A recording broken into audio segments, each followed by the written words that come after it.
Nerón, el emperador del terror en la antigua Roma. Como un emperador que ascendió al trono a una edad temprana, se convirtió en el arquitecto de su propio imperio de terror. Nerón, cuyo nombre completo era Nerón Claudio César Augusto Germánico, fue el quinto emperador romano, gobernando desde el 54 hasta su muerte en el 68 después de Cristo. Ascendió al trono a la edad de 17 años, sucediendo a su padrastro Claudio. Su reinado está marcado por eventos controvertidos, y su figura se ha convertido en un símbolo de la decadencia y la extravagancia del poder imperial romano. Pero, ¿cómo puede un emperador convertirse en un verdadero monstruo? ¿Fue Nerón un líder visionario o un gobernante despótico que sembró el pánico en cada rincón de Roma? En este episodio, exploraremos desde los asesinatos políticos que llevó a cabo, hasta la infame persecución a los cristianos, y desentrañaremos los elementos que constituyeron su imperio de terror. Pero antes de comenzar, no olvides suscribirte a nuestro canal. Activa las notificaciones para que no te pierdas ninguno de nuestros episodios. Y si te gusta el contenido, regálanos un like. Comenta qué te pareció este video y qué otro secreto te gustaría descubrir. Ahora sí, prepárate para desentrañar un nuevo misterio en Secretos del Pasado.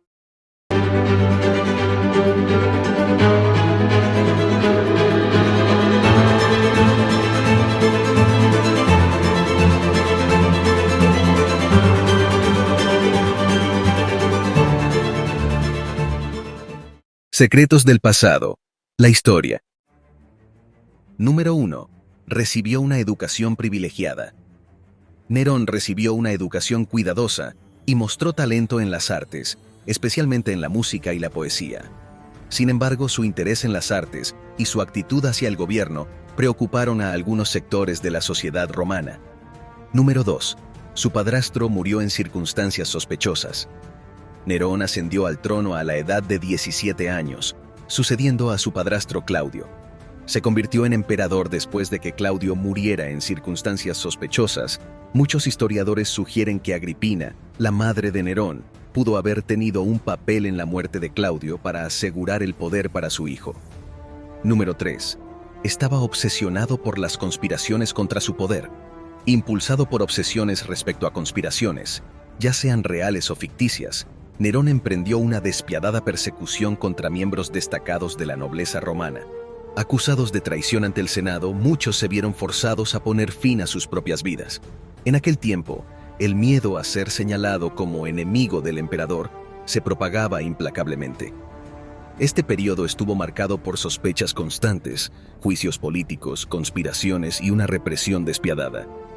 Número 4. Nerón estuvo involucrado en la muerte de su madre Agripina y de sus esposas Octavia y Popea.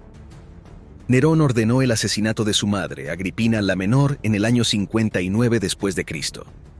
Agripina había sido una figura influyente en su ascenso al trono, pero las relaciones entre madre e hijo se deterioraron. Se dice que Nerón intentó matar a Agripina envenenándola, pero cuando esto falló, finalmente envió a sus soldados para que la mataran. Su primera esposa, Octavia, también fue víctima de su violencia. Se divorció injustamente de ella, la exilió y la ejecutó. Finalmente, Popea Sabina, la segunda esposa de Nerón, también sufrió un destino trágico. Se dice que Nerón la pateó hasta la muerte mientras estaba embarazada. Número 5. La persecución de los cristianos. En el año 64 después de Cristo, un gran incendio devastó Roma. Aunque la responsabilidad del incendio es objeto de debate, se rumorea que Nerón podría haber tenido alguna participación.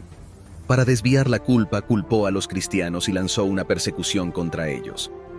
Los cristianos fueron arrestados, torturados y ejecutados de diversas maneras, incluyendo crucifixiones y ser arrojados a las fieras en el Coliseo. Este episodio marcó el comienzo de las persecuciones sistemáticas a los cristianos en el Imperio Romano. Número 6. Su relación con el Senado era extremadamente tensa. En la práctica, las relaciones entre Nerón y el Senado estuvieron marcadas por una cuidada apariencia teatral. Aunque algunos senadores estuvieron involucrados en conspiraciones contra Nerón, la mayoría adoptó una actitud conformista, acatando servilmente las órdenes del emperador.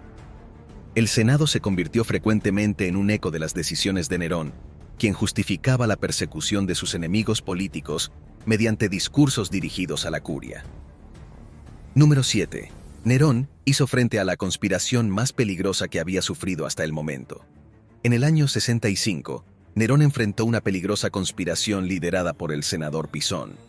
Después de eliminar a los cabecillas, incluyendo a figuras cercanas como Séneca, Lucano y Petronio, convocó al Senado.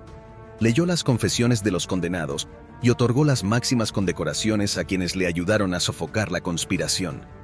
Los senadores, incluso los parientes de las víctimas, elogiaron a Nerón, postrándose ante él y besándole la mano, mientras negaban cualquier conexión con la conspiración.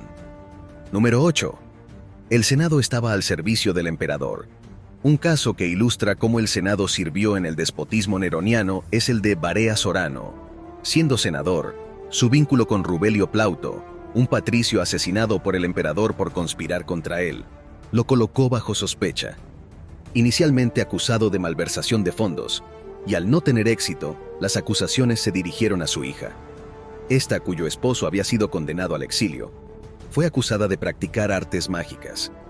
Ante el Senado, en presencia de su padre, la hija, temiendo perjudicarlo, lloró y se arrojó al suelo mientras negaba realizar rituales impíos. Sin conmover al Senado, la única oferta para Sorano fue elegir la forma en que prefería morir. Número 9. Algunos senadores no respaldaron la política de terror de Nerón. La colaboración espontánea de algunos senadores con el régimen de terror de Nerón destacó por acusaciones oportunistas que aumentaron las listas negras de supuestos enemigos del Estado, buscando mejorar su posición de poder mediante las sentencias del princeps. Sin embargo, no todos respaldaron la política de Nerón ni se comprometieron con ella. Peto Trasea fue un ejemplo. Al principio, su disconformidad se manifestaba en el silencio ante las adulaciones al emperador, pero con el tiempo su actitud se volvió más evidente. Así, cuando el emperador reconoció ante el Senado el asesinato de su madre Agripina y trató de justificarlo, Trasea salió de la curia mientras el resto de senadores aplaudía a Nerón. Tampoco mostraba especial entusiasmo en los espectáculos públicos de Nerón, y solía utilizar su influencia en el Senado para rebajar las condenas de algunos de los enemigos del emperador. La relación con Nerón llegó a su punto álgido cuando el emperador le prohibió asistir al funeral de su hija en Ancio, un hecho que Trasea recibió sin mostrar pesar, ya que así no tendría que fingir tristeza por la desgracia del emperador. Número 10. Finalmente Nerón condenó a Trasea.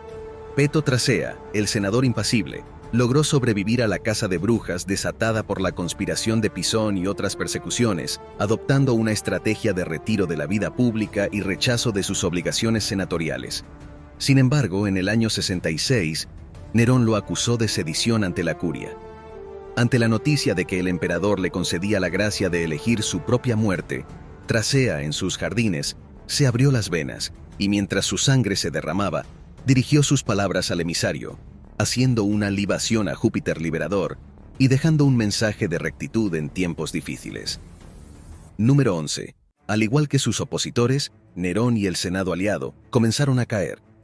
De manera gradual, los opositores de Nerón y aquellos leales al emperador dentro del Senado fueron cayendo. Sin embargo, esto no garantizó una seguridad completa para el César. Sus numerosos asesinatos, que incluyeron a su madre Agripina, su primera esposa Octavia y su segunda esposa Popea, junto con el constante saqueo de los tesoros de templos y provincias para financiar sus extravagancias, así como la continua humillación a las familias más antiguas de Roma, contribuyeron al crecimiento de su impopularidad. Número 12. Nerón ordena su propia muerte. Finalmente, con las legiones provinciales desertando, el pueblo abucheándolo y el Senado declarándolo enemigo público, Nerón quedó prácticamente solo en Roma. El 9 de junio del año 68, en medio de la oscuridad de la noche, abandonó la ciudad. Refugiado en una de sus villas, sin amigos cercanos, ordenó a su leal liberto Epafrodito que pusiera fin a su vida clavándole un puñal en la garganta. En última instancia, el imperio de terror de Nerón, marcado por conspiraciones, asesinatos y persecuciones, refleja la trágica paradoja del poder desmedido. Su reinado, envuelto en la obsesión por el control y la brutalidad, finalmente se desmorona ante la impopularidad y la deserción de aquellos que alguna vez adulaban al emperador.